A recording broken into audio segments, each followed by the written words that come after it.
How you guys doing today? I'm John with Easy 4x4, and today we're going to be showing you how you assemble your easy rolling cart for your 4-door Jeeps. Now this is your JKUs, your JLUs, and your JT Gladiators. So starting with the large items in the box, the first two items that we're going to have are the base layer frames.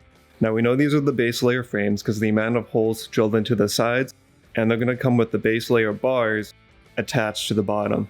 Now I just want to point out that these base layer bars are attached at the bottom for shipping purposes. We will eventually have to unscrew them and relocate them to the base layer frame, and that'll be one of the first steps of assembly. The next large item that we have is the handle frame, and we know it's the handle frame because there are not as many holes drilled into it. Our other two items are the carpet layers, which have a lot of holes drilled into them, and these will be attached to the base layer frames. For our small parts list, we'll have 4 wheels, 4 storage blocks, 2 storage blocks with plates and screws attached already, 4 plastic bumpers, 4 nut caps, these are for the wheels, 8 screws, 4 U-bolt screws, 4 long screws, 4 side plates, 8 locking pins, and then for tools, it will come with an Allen wrench and a wrench with a 10mm and 13mm opening. If you have your own wrenches at home, feel free to use those.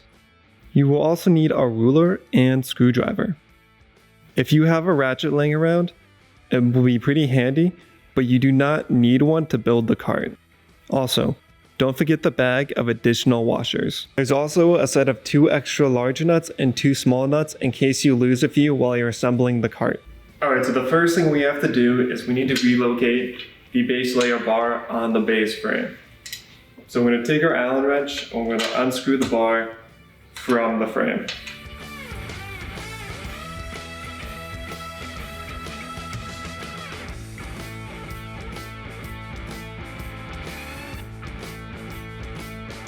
So for an up close look, on the inside of the bar, we're going to see these 2 holes right here. I just want to make sure we're putting it right here, this lower hole, not this top hole. This lower one right here is what we're aiming for.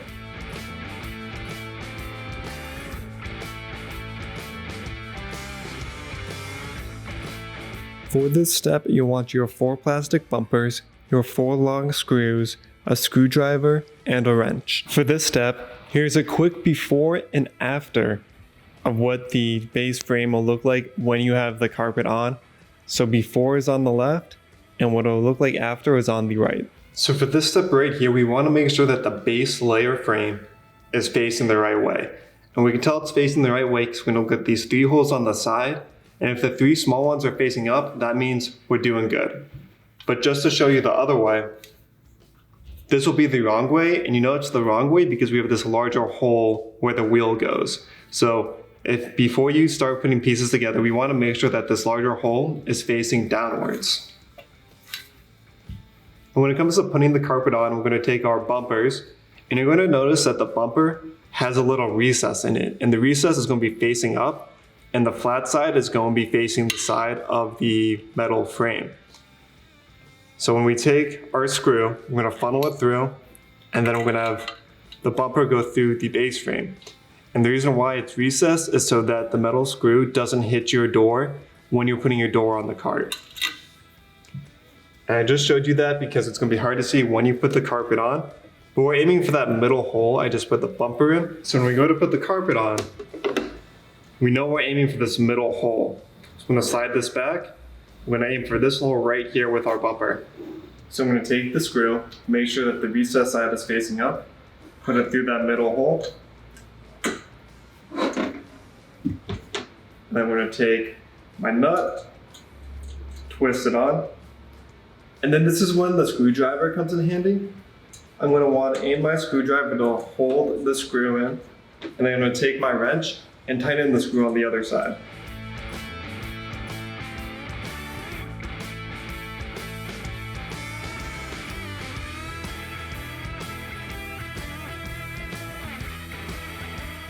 For this step, you'll want your 4 wheels, your 4 plastic nut caps, your wrench or ratchet. So to apply the wheels, I'm going to take off the top nut and then remove this washer.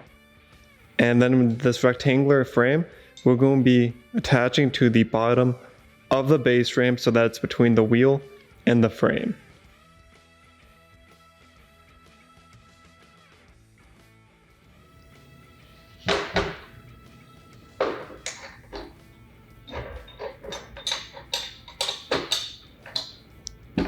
And then we're going to take the black washer and be placing it right over where the screw is coming out. And then the nut's going to be going right on top. Once we've secured the nut with our wrench, we're going to be covering it with one of these black plastic caps.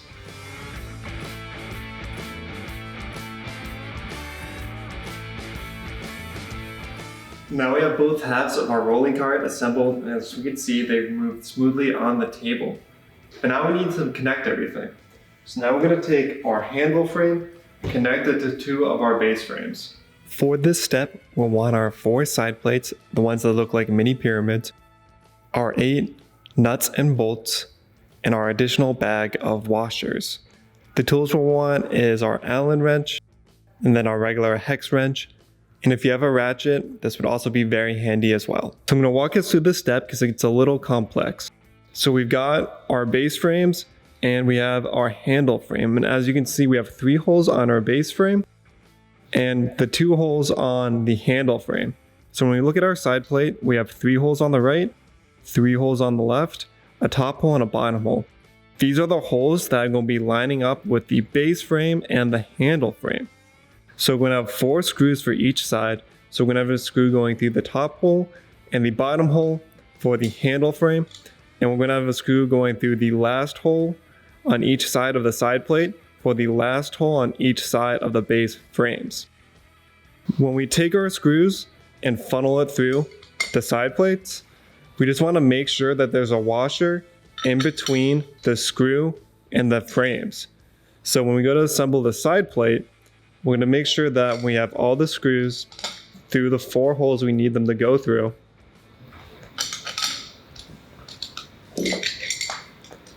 And then we're going to take our washers and make sure that there's a washer around each screw. That way there's a washer between the side plate and the frames when we attach it. And then when the screws go through on the other side, we're going to put another round of washers on, and then we'll take our other side plate, sandwich it all together, and then we'll be taking our nuts and securing it on the other side of the side plates.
Once you've got your screws in place, we need our Allen wrench to hold the screw into place.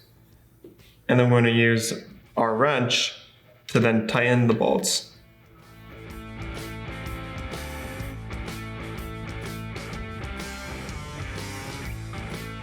And when you're doing this, you want to make sure that these are tight, and you want to make sure that the bottom two are firm, so that way the legs can still move up and down, but are secured in place.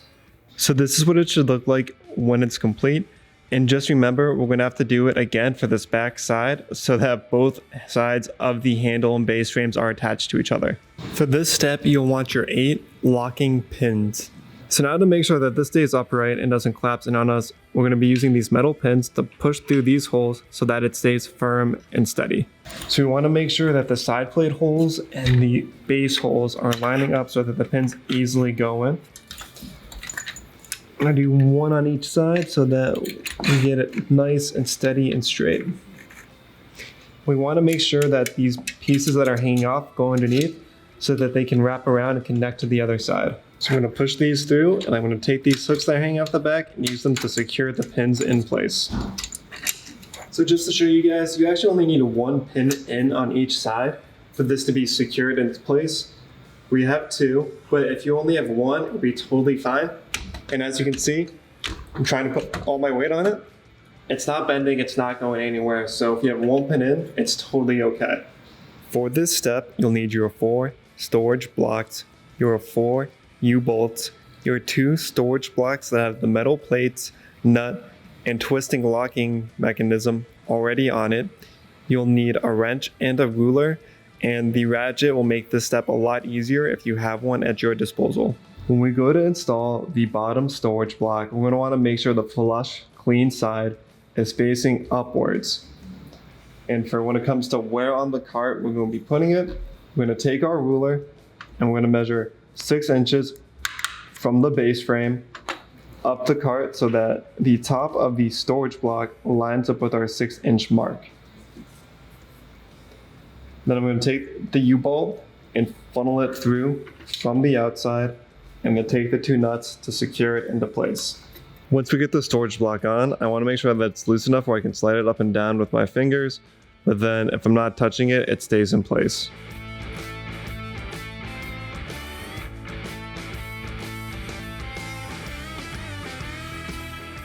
When we go to install the top block, I'm going to make sure that we take our ruler and measure 12 inches from the top of our bottom storage block to the top of our top storage block.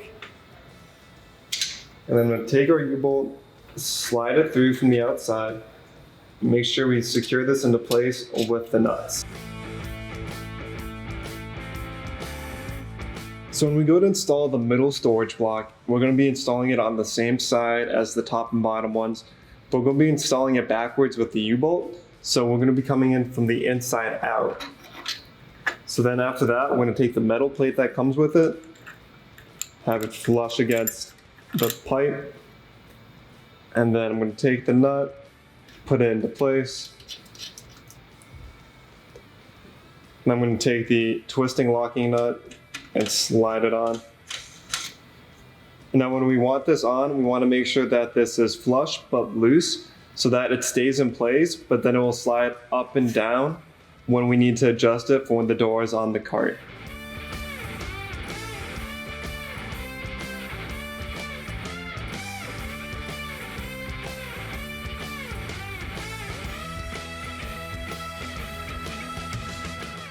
So before we put the door on, I just want to point out the bumper that we installed in the carpet step. We just want to make sure that the door goes on the inside of the bumper when we put it on the cart. I'm going to show you guys 2 ways to get this door secured on the cart. So the first one, I'm going to take my back hand, hold the Jeep door handle. I'm going to take my front hand, hold the bottom of the mirror. When I go to pick it up, I'm going to rest the weight of the door on my back leg.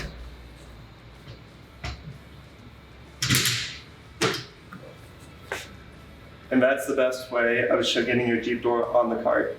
So we keep the top and bottom storage blocks a little bit loose, just so that way when we get the Jeep door on for the first time, we can then adjust the block into place so that it sits nicely in the door. And then I'll take my wrench and I'll tighten it on the other side.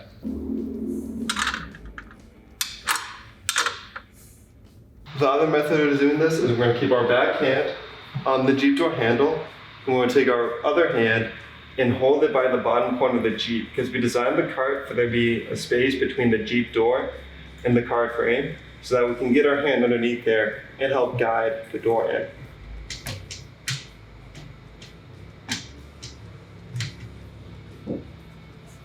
Just like that. Once you have the Jeep door in place, you're going to loosen the twisting nut. We're going to bring the middle block down so that it now creates a sandwich with the Jeep door pin and the bottom hinge. I'm going to twist this tight, and now the door is secured on the cart. So as you can see, we now roll our doors back and forth with them being secured in place. If you want to find more products, check out easytrunk.com. If you want to stay up to date and so you can see everything that's coming out that's new to improve your life Jeeping, subscribe to our channel on YouTube. And as always, guys, keep it easy.